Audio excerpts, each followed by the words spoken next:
Masih di iNewsroom, kita membahas tentang KLB Partai Demokrat yang berlangsung di Sibolangit. Saat ini saya sudah bergabung bersama Sekjen Persi KLB Partai Demokrat, Bung Joni Allen Marbun. Bung Joni, selamat malam. Malam, saya belum sekjen loh, jangan salah, saya belum sekjen ya, masih. Belum ya. Ditunjuk kalau gitu ya. Malam, selamat malam. Baik, oke. Tadi ya, hasil prematur belum selesai, belum. Ketika tadi meminta persetujuan Pak Muldoko lewat telepon mempertanyakan, apakah ini sesuai dengan ADART? Tentu ini juga pertanyaan kita semua. Apakah sesuai, Bung Joni?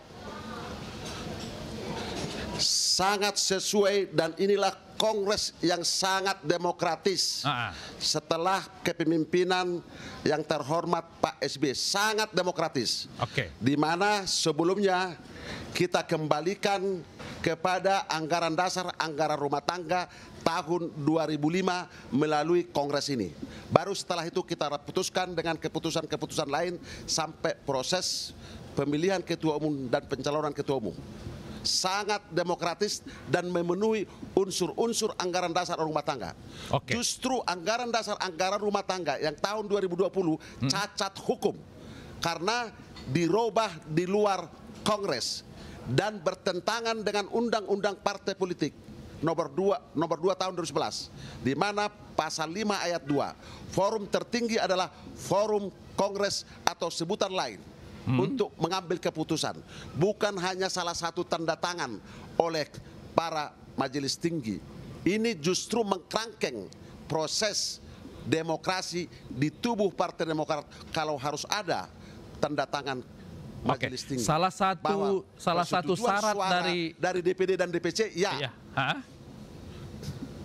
salah satu syaratnya adalah justru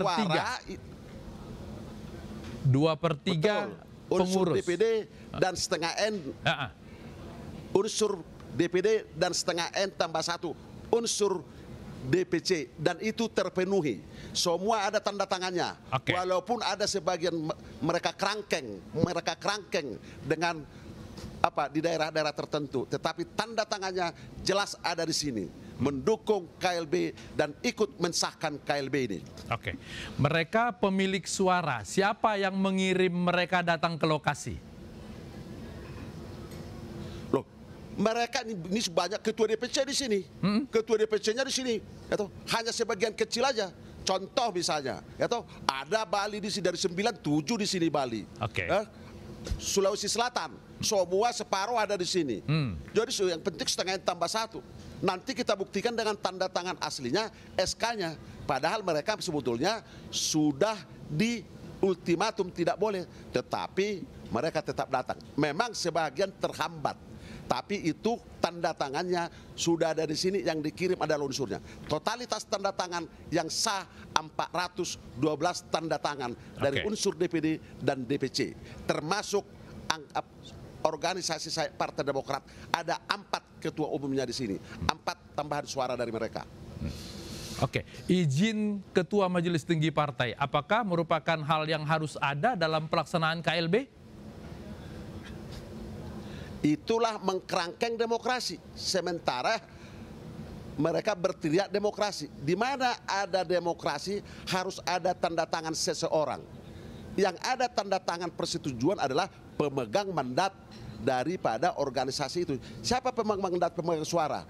Adalah pengurus-pengurus di bawahnya, yaitu DPC dan DPD. Siapa pemegang mandat daripada negara ini? Adalah rakyat. Rakyat direpresentasikan oleh siapa? DPRD dan DPR RI. Itulah proses demokrasi, bukan tanda tangan seorang majelis tinggi yang tidak diatur di dalam undang-undang partai politik. Ini justru mengkerangkeng demokrasi. Inilah KLB ini untuk membuka demokrasi seluas-luasnya di dalam tubuh Demokrat. Sebagaimana namanya Partai Demokrat, demokratis, terbuka untuk umum, dan modern. Itu namanya demokrasi, bukan tanda tangan. Itu demokrasi apa itu? Demokrasi terpimpin aja tidak begitu. Masih ada kompromi. Ini ditutup sama sekali. Itulah para pengamat mengatakan tidak mungkin. Tetapi itu melawan daripada proses demokrasi, melawan undang-undang partai politik. Oleh karena itulah KLB ini jalan satu-satunya untuk melakukan proses demokrasi di dalam tubuh Partai Demokrat, bahwa pemegang hak suara adalah DPC dan DPD, termasuk organisasi sayap, dan juga kita berikan kepada suara kepada pendiri, harus dihargai. Baik. Kehadiran keterpilihan Pak Muldoko, apakah sebagai pribadi atau ada kaitannya posisi beliau sebagai Kepala Staf Kepresidenan? Tidak ada, dan itu tidak ada di dalam persyaratan daripada proses pencalonan. Yang ada adalah dia sebagai warga negara memiliki KTA atau kader.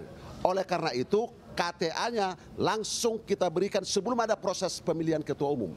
Diputuskan melalui kongres luar biasa ini, dan para pemegang hak suara menyetujui dengan memberikan nomor khusus bahwa Pak Muldoko memiliki KTA yang diputuskan di dalam kongres luar biasa ini. Sebagaimana dulu AHY. AHY kapan dia masuk kepada Partai Demokrat? Masih dia tentara. Sama saja. Hah? Ini kan hanya soal waktu. Oke. Sama saja. Kapan dia masuk? Dia dari tentara kok. Iya, iya. Dia dari tentara. Karena tentara kan tidak boleh berpartai politik. Jadi kali ini jenderal mengkudeta mayor kalau gitu Bang Joni ya? Saya kira tidak begitu. Tidak begitu. Yang ada filosofinya adalah tidak begitu. Nurani melawan tirani. Oh, nurani melawan tirani. Ini nurani yang sudah lama disumbat. Baik. Betul. Nurani melawan tirani. Oke. Apakah Pak Muldoko akan hadir menemui para peserta KLB?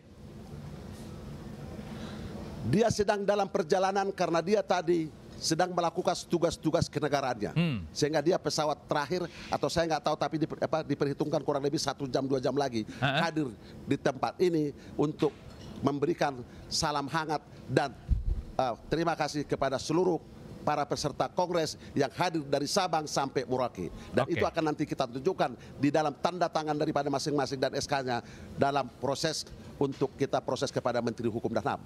Itu jelas. Ya, walaupun badannya ada beberapa yang dikerangkeng di luar sana, tapi tanda tangannya sudah di sini. Kenapa? Karena takut dipecat. Tapi yang hadir ini semua tidak takut dipecat. Untuk menguatkan hasil KLB ini, apa langkah-langkah untuk melegalkannya nantinya? Saya kira kan sesuai dengan proses tahapan dong. Setelah itu kan semuanya akan katakanlah rantus-rantus peserta pemilih hak suara, peserta yang mendapatkan mandat karena ketua umumnya ketua DPC-nya di sana di kerangkeng memenuhi syarat 2,5 dan 2/3. Itu kan akan kita tunjukkan kepada Menteri Hukum dan HAM. Ya toh? Tentunya Menteri Hukum dan HAM itu pasti menyelesaikan, terjadi dong proses selanjutnya. Dan kita berharap bahwa negara ini negara demokrasi, bukan negara yang asal katakanlah mendengar sepihak. Yang cobalah, di manalah satu organisasi dia bilang tidak sah kalau tidak ada tanda tangan ketua majelis tinggi.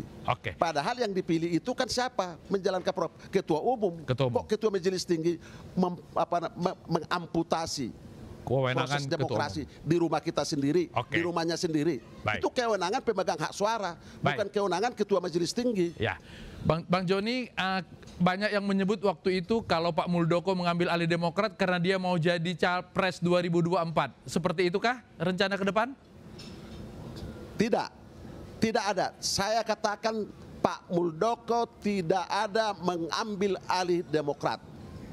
Pak Muldoko dipinang oleh para kader karena adanya proses daripada kepemimpinan yang tidak berjalan dengan baik, yang ada adalah otoriter, tidak ada boleh mengatakan pendapat, pecat, PLT.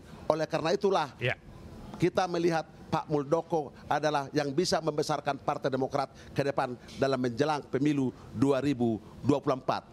Tidak ada Pak Muldoko untuk katakanlah mengambil lada. Yang ada kita mencintai Pak Muldoko mencintai Partai Demokrat, dan para pemilih hak suara setuju dan diputuskan dalam KLB ini, termasuk KTA-nya pun diputuskan dalam KLB ini bahwa dia sudah memiliki KTA. Udah pas ini jadi sekjen seluruh Indonesia dan kader Partai Demokrat.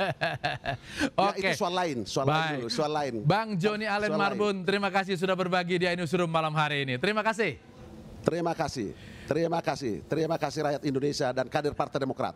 Ya, dihias emas dan berlian, mobil ratusan juta jadi puluhan miliar rupiah. Simak informasi selengkapnya usai jeda.